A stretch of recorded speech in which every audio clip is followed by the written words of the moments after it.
I think there are corporate leaders, CEOs, I've met 20 personally, and this isn't through interviews or surveys. These are having a beer together about their fears and frustrations and opportunities.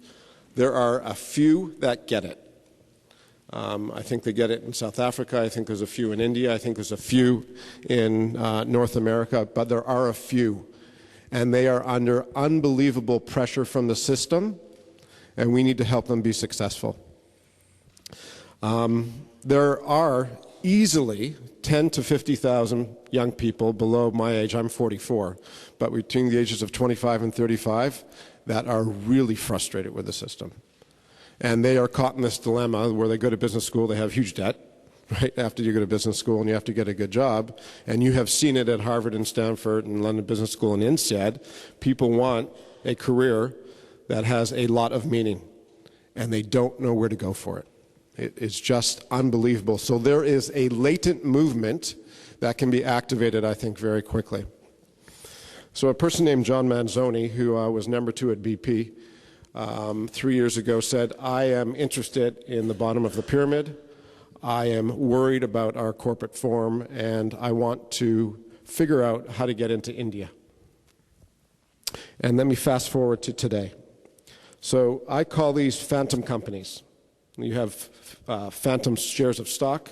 These are phantom companies that are starting to blossom inside some of these large organizations, and I'll just give you one example. So this is the phantom company that was started. BP is selling their mission. I'm going to go through the principles of corporate design just because why we're here, and I'll tell you how this business fits with that, because it's a real practical example. So principle number 1, the purpose of the corporation is to harness private interests to serve the public interest. There are 760 million people worldwide, households, that have regressive fuel. Regressive fuel is dirty energy, cow dung, and wood that is burned in your home, and it kills 1.5 million people a year. And BP has basically said, we are going to service the needs of 760 million households. Our success is cleaning up the air in the kitchen. So imagine a mobility company that services anything that moves. Going into cooking energy is a huge shift for them. That's their mission in this phantom company that has capital investment of about 100 million already. Number 2, corporations shall accrue fair returns for shareholders, but not at the expense of legitimate interests of other stakeholders. The metric on this is a 15-year horizon. It does not follow any of the internal metrics of the existing financial models in the system. And so they are looking at this as 30 million households as success and a reduction of indoor air pollution in all those households.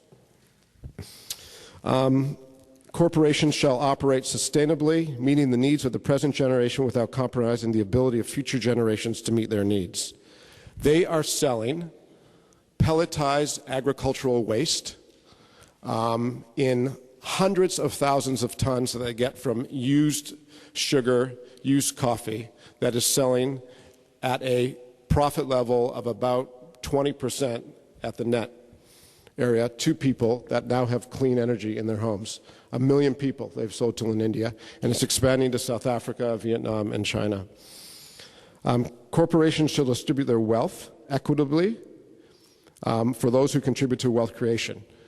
Their JV partners are NGOs in legal new forms where they own equity in the local structures, and the NGO women in these self-help groups are distributing products and services on behalf of the new organization and making a fair living wage out of that, above anything that's happening in the villages.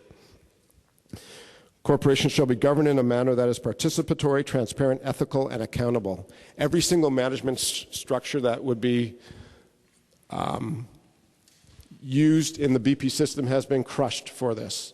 So I am the external member of the board.